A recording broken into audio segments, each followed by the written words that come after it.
أعوذ بالله من الشيطان الرجيم بسم الله الرحمن الرحيم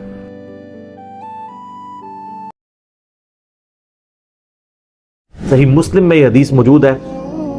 بخاری اور مسلم دونوں میں یہ حدیث ہے، جو وہ آخری پارٹ ہے وہ مسلم میں ہے، بخاری اور مسلم میں حدیث ہے۔ حضرت سعد ابن ابی وقاص کہتے ہیں رضی اللہ تعالی عنہما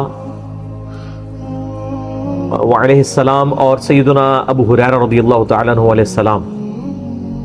کہ غزوہ خیبر کے موقع پر نبی صلی اللہ علیہ وآلہ وسلم نے فرمایا میں کل اس شخص کے ہاتھ میں جھنڈا دوں گا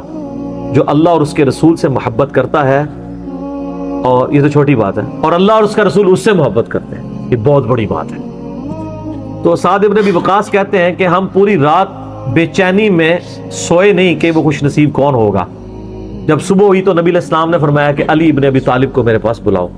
بلایا گیا، ان کی آنکھوں میں آشوب چشم تھا، نبی علیہ السلام نے اپنے مبارک لعاب دہن ان کی آنکھوں میں لگایا، مبارک ہاتھوں سے زرہ باندھی اور آپ نے روانہ کیا، اور فرمایا کہ اے علی پہلے ان کو دعوت دینا۔ میدان جنگ میں بھی کہا کہ پہلے ان کو دعوت دینا، اگر تیری وجہ سے ایک بندے کو بھی ہدایت مل گئی نا تو تیرے لیے سرخ اونٹوں سے بہتر ہے۔ اور صحابہ کرام کہتے ہیں سیدنا علی کو یہ فضیلت حاصل ہوئی، اللہ تعالیٰ نے ان کے ہاتھوں پہ فتح دے دی۔ یہ تو بخاری و مسلم میں ہے۔ مسلم شریف میں آگے الفاظ ہیں کہ سیدنا ابو ہریرہ کہتے ہیں کہ حضرت عمر فاروق رضی اللہ تعالیٰ عنہ مجھ سے کہا کرتے تھے کہ مجھے اپنی زندگی میں کبھی بھی نبی علیہ السلام کی طرف سے عمارت کا شوق پیدا نہیں ہوا، یعنی وہ کہتے تھے میری ایک یعنی زندگی میں جو عمارت والا معاملہ ہے میں اس سے دور ہی بھاگتا ہوں۔ آپ کو پتہ ہے نا حضرت ابوبکر کا بھی جب یہ مشورہ شروع کیا تو حضرت عمر نے سب سے پہلے کہا کہ جی مجھے تو آپ معافی رکھیں، باقیوں میں سے کوئی مشورہ کر لے، میں جو بھی مسلمان راضی ہو جائیں گے۔ حضرت ابوبکر نے بھی سب سے مشورہ کیا، حضرت عمر سے نہیں کیا، اور سب سے مشورہ کیا کیا کہ اس کو کر دوں، تو سب نے کہا ٹھیک ہے۔ جب اناؤنسمنٹ کی تو حضرت عمر نے کہا کہ بھی آپ نے مجھ سے مشورہ، ان کا مجھے پتا تھا تم نے تو ماننا ہی نہیں ہے، بس اب اس کو مسلمانوں کے مشورے کو قبول کرو۔ تو حضرت عمر کی ایک طبیعت میں ایک عاجزی والا معاملہ تھا، اور آپ دیکھ لیں کہ یہی عاجزی ہے جو ان کو ایمان کی طرف لے آئی ہے۔ نبی علیہ السلام کی ترمذی میں دعا ہے نا، اے اللہ عمر ابن حشام اور عمر ابن خطاب میں سے ایک کو اسلام کی دولت دے دے۔ ابو جہل کو کیوں نہیں ملی؟ میں آپ کو ایک ہی فرق ایک ہی بندے کی زبانی بتا دیتا ہوں۔ حضرت عبداللہ ابن مسعود کہتے ہیں، صحیح بخاری میں آتا ہے کہ جب اس مرنے کے قریب تھا، وہ جو دو بچوں نے اس کو قتل کر کے نیچے گرایا، بھی اس کی رمق باقی تھی، تو میں اس کی جب گردن کاٹنے کے لیے اس کے سینے پہ چڑھا تو مجھے کہنے لگا کہ تم ایک یعنی کم ذات کے آدمی نے ایک بہت بڑی سواری کے اوپر سوار ہوا ہے، اور میری گردن کو نیچے سے کاٹنا تاکہ سردار کی گردن نظر آئے۔ یہ اکڑ آخری وقت میں بھی نہیں جا رہی ہے، ٹھیک ہے جی۔ اور دوسری طرف آپ حضرت عمر فاروق رضی اللہ تعالیٰ عنہ کو دیکھیں کہ بلال حبشی کو کہہ رہے ہیں، صحیح بخاری میں حدیث ہے کہ ابوبکر ہمارے سید ہیں جنہوں نے ہمارے سید بلال کو آزاد کروایا۔ عرب کے بنو عدی کا سردار ایک حبشی کو، یہ آپ امیجن ہی نہیں کر سکتے آج کہ خاندانی وہاں پہ نظام، قریش تو اپنے برابر کسی کو سمجھتے نہیں تھے، سیدنا بلال کہہ رہے ہیں۔ اور ایک دفعہ جب ابو جہل پٹائی کر رہا تھا عبداللہ ابن مسعود کی، دھکا مار کے چلا گیا۔ یہ سب کچھ عمر سیریز میں فلمایا قطر والوں نے۔ تو وہ اب وہ نیچے گرے پڑے ہوئے ہیں، حضرت عمر وہاں سے گزر رہے ہوتے ہیں، ابھی اسلام نہیں قبول کیا ہوتا، تو وہ ہاتھ پکڑ کے اسے اٹھاتے ہیں، تو عبداللہ بن مسعود کی زبان سے نکل جاتا ہے کہ واللہ تم ان دونوں میں سے بہتر ہو۔ تو یعنی جو نبی علیہ السلام نے دو مانگے ہیں نا، ان میں سے تم بہتر ہو، یعنی عاجزی ہے، یعنی ہے کافروں کی پارٹی میں اور میرے ساتھ بھی اس نے سلوک کر رہے ہو، اور وہی ہوا، اللہ تعالیٰ نے ان کو قبول کر لیا۔ تو دولت اسلام کی دولت کا نہیں کہا تھا، ان میں سے کسی کے ذریعے اسلام کو عزت دی۔ ہاں یہ بھی ہے، یہ دو علیحدہ حدیث ہیں، دو علیحدہ، ترمذی میں دونوں روایتیں موجود ہیں۔ اچھا اب آپ دیکھیں کہ سیدنا عمر فاروق رضی اللہ تعالیٰ عنہ کہتے ہیں، حضرت ابو ہریرہ کہتے ہیں مسلم شریف کی اس حدیث میں کہ حضرت عمر مجھے کہا کرتے تھے مجھے پوری زندگی کبھی عمارت کا شوق نہیں ہوا سوائے اس دن کے کہ جس دن علی کو جھنڈا ملا، مجھے بھی خواہش تھی کہ کاش نبی علیہ السلام مجھے وہ جھنڈا دیتے۔ یہ حضرت علی کے لیے بہت بڑی فضیلت ہے اس حوالے سے کہ سیدنا عمر ان پر رشک کرتے تھے۔ باقی ایک سنن الکبریٰ البیہقی میں من گھڑت روایت ہے کہ حضرت عمر کہا کرتے تھے، وہ جو ایک بڑی مشہور بیان کر رہے ہوتے ہیں کہ جی وہ ستاروں کے برابر کس کی نیکی ہیں، حضرت عائشہ نے پوچھا تو ان کا بھی تیرے باپ کی ہیں، تو حضرت عمر کی ہیں، تو پوچھا کہ میرے باپ کی، انہوں نے کہا جی ان کی تو ایک نیکی جو ہے وہ غار ثور کی سب پہ بھاری ہے۔ اس حدیث کو شیخ البانی نے، شیخ زبیلی زئی صاحب نے، دونوں نے لکھا ہے یہ موضوع حدیث ہے، وضع کی گئی حدیث ہے، لیکن یہ ہمارے مسلمانوں کے بچے کو یاد ہے، جعلی حدیث ہے، ضعیف نہیں سر، گھڑی ہوئی حدیث ہے۔ اور جو مسلم شریف کی حدیث تھی وہ ہم نے آگے ایکسپلور کیا کہ حضرت عمر کہتے تھے مجھے علی پر رشک ہے کہ مجھے وہ جھنڈا نہیں ملا اور علی کو ملا۔ دوسری طرف سیدنا علی بھی سیدنا عمر سے بڑی محبت کرتے تھے۔ بخاری اور مسلم دونوں میں حدیث ہے،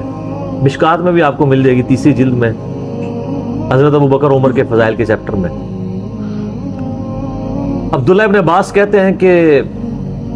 سیدنا عمر کی میت رکھی ہوئی تھی اور لوگ ان کی میت پہ رو رہے تھے اور اپنے اپنے انداز میں ان کے اوپر سلام پیش کر رہے تھے کہ آپ کی وجہ سے اللہ نے اسلام کو اتنا عروج دیا، رومن اور پرشین امپائر گر گئیں، یرموک اور قادسیہ میں اللہ نے مسلمانوں کو فتوحات دیں۔ اور کہتے ہیں اتنے میں ایک شخص میرے پیچھے آگے کھڑا ہوا، کیونکہ میں بھی میت کے سامنے بیٹھا ہوا تھا، تو اس نے میرے کندھے کے اوپر آ کے یوں کونی رکھ لی اور اس نے سیدنا عمر کی میت کو مخاطب کر کے کہا کہ اللہ تجھ پہ رحم کرے اے عمر ابن خطاب۔ میں نے اللہ کے محبوب صلی اللہ علیہ وآلہ وسلم سے بارہا سنا تھا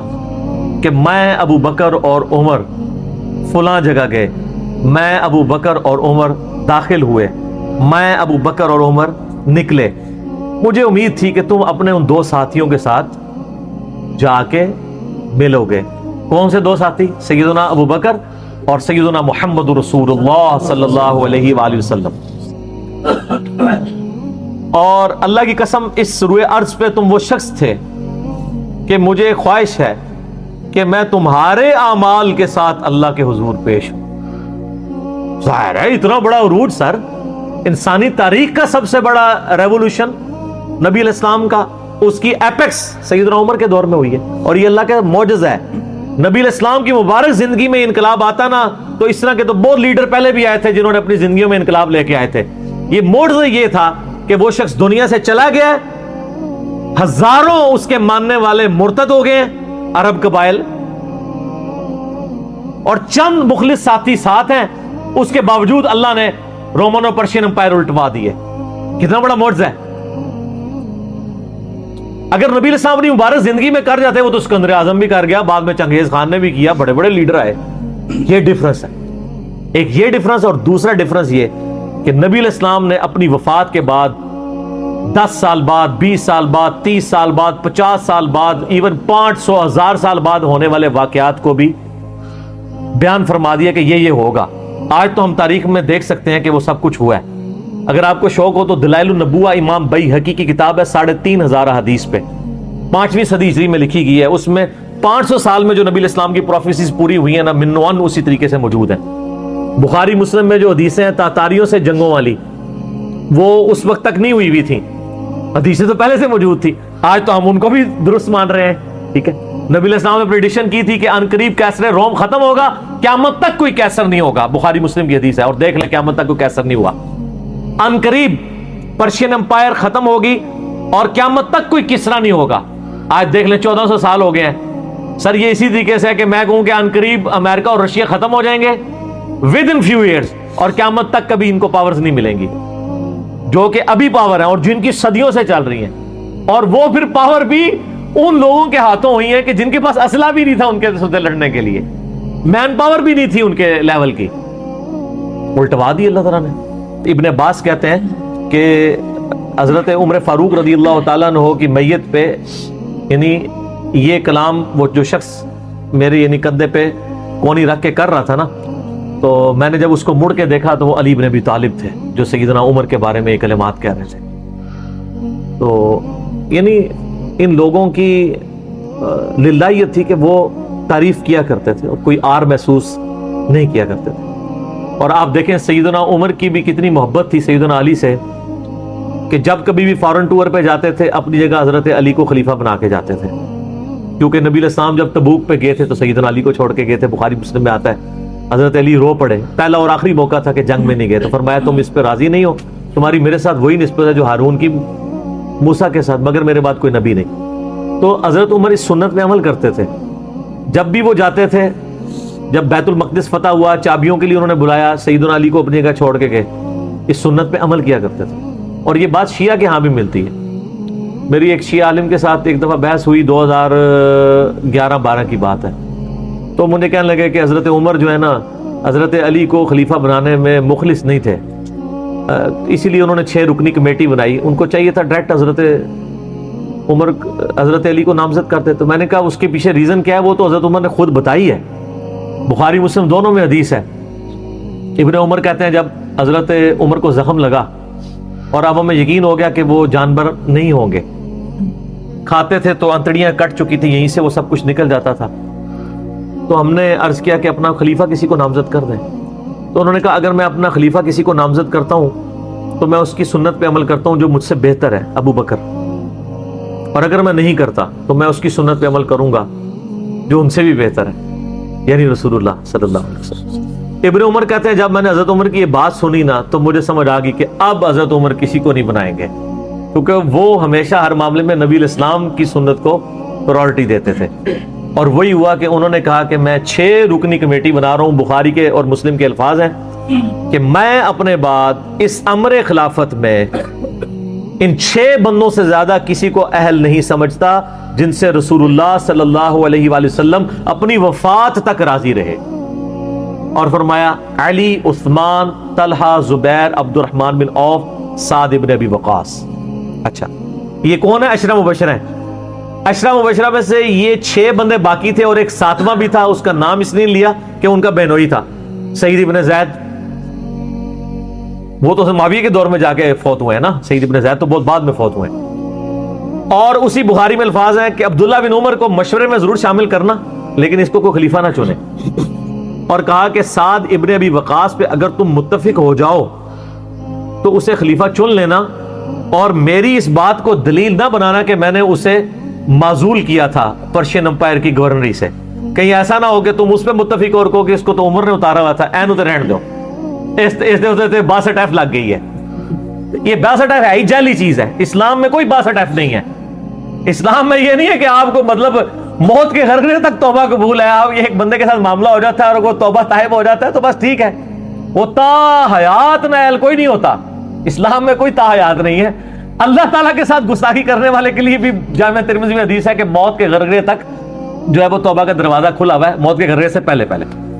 تو 62F نہ لگا دینا اس پہ،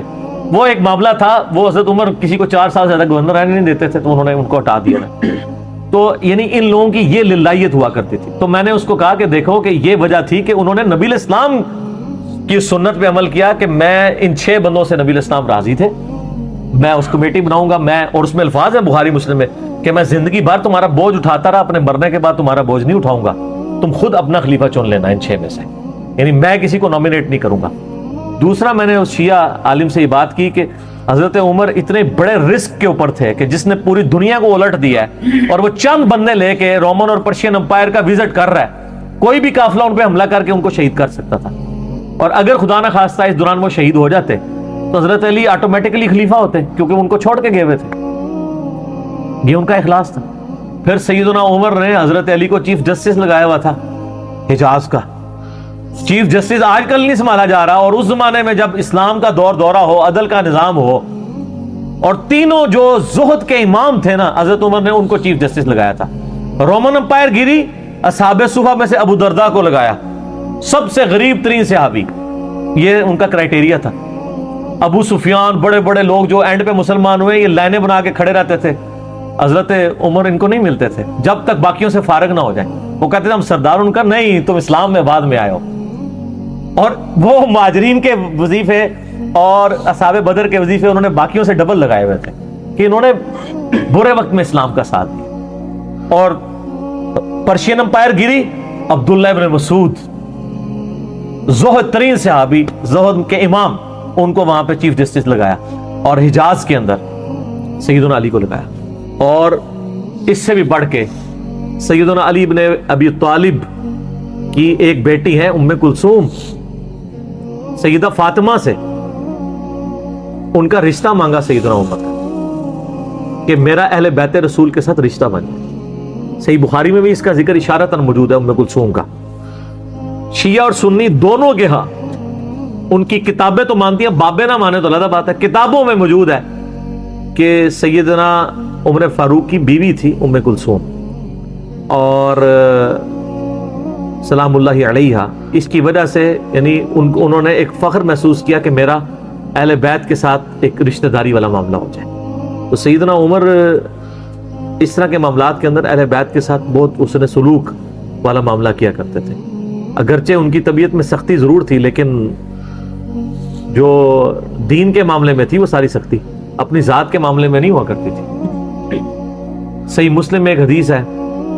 اسی پہ میں کنکلوڈ کرتا ہوں کہ سیدنا عمر نے ایک خواب دیکھا کہ مجھے ایک مرغے نے خواب میں ٹھونگے ماری ہیں۔ تو انہوں نے پھر اگلے دن خطبہ دیا، انہوں نے کہا کہ میں نے خواب میں دیکھا ہے کہ اس طرح مجھے ایک مرغ نے چونچے ماری ہیں خواب کے اندر، میں نے اس کی تعبیر یہ کی ہے کہ عنقریب مجھے قتل کر دیا جائے گا، اور اگر بائی چانس اچانک میں مار دیا جاؤں، یہ تو کسی کو نہیں پتا تھا کہ وہ ایک تقریباً 3-4 دن تک زخمی حالت میں ہوش میں رہیں گے، اچانک بھی تو مار سکتے تھے اگر گردن اتر جاتی۔ اگر میں اچانک مار دیا جاؤں تو تم اس امر خلافت کو ان 6 بندوں سے باہر نہ جانے دینا۔ صحیح مسلم میں ان 6 بندوں کے نام نہیں ہیں، لیکن بخاری میں وہ نام بھی ہیں، سیدنا علی، عثمان، طلحہ، زبیر، عبد الرحمن بن عوف اور سعد بن ابی وقاص۔ اور انہوں نے کنسنسس کے ساتھ پھر بعد میں سیدنا علی اور عثمان ہی بچ گئے تھے، ان میں ٹائی پڑ گئی تھی تو الٹیمیٹلی پھر حضرت عثمان کو چن لیا گیا۔ تو اگر میں اچانک مار دیا جاؤں تو ان 6 بندوں سے باہر کسی کو خلیفہ نہ چننا، اور مجھے پتا ہے کہ جب تم ان 6 بندوں میں سے کسی کو خلیفہ چنو گے تو کچھ لوگ تمہاری مخالفت کریں گے، اور یہ وہی لوگ ہیں جن کو میں نے اسلام کی خاطر اپنے ہاتھوں سے مارا ہوا ہے، یعنی وہ لوگ جو بالکل اینڈ پہ مسلمان ہوئے ہیں، جن سے ہم نے غزوہ بدر، خندق، احد لڑی ہوئی ہے، اب یہ اینڈ پہ مسلمان ہوئے ہیں، چونکہ وہاں پہ بھی انہوں نے حکمرانی دیکھی ہوئی ہے تو یہاں پہ بھی ان کی خواہش یہ ہوگی کہ ان میں سے کسی کو خلیفہ چنا جائے۔ تو جب تم دیکھو کہ ایسے لوگ اس خلافت کے دشمن ہیں، ان 6 میں سے کسی بندے کی خلافت کے مخالفت کر رہے ہیں، تو تم سمجھ لینا کہ یہ لوگ اللہ کے دشمن، اور دوسرے الفاظ تو بڑے سخت ہیں، کافر ہیں۔ اب اس کی انجینئرنگ میں نہیں کرتا، وہ پھر کسی اور طرف بات چلی جائے گی۔ آپ میرا ریسرچ پیپر واقعہ کربلا کا حقیقی پس منظر 72 صحیح الاسناد احادیث کی روشنی میں، جس میں میں نے 200 روایتیں اکثر بخاری مسلم سے پیش کی ہیں، اس کے سٹارٹ میں نے حدیث لکھ کے پھر لکھا ہے کہ اب آئندہ صفحات میں آپ کو پتہ چلے گا کہ سیدنا عمر اسلام کا دشمن کن لوگوں کو سمجھتے تھے، اور یہی الفاظ صحیح بخاری میں عبداللہ بن عمر نے بھی استعمال کیے تھے۔ کس کے بارے میں کیے تھے وہ ہمارا ریسرچ پیپر پڑھ، ٹھیک ہے جی۔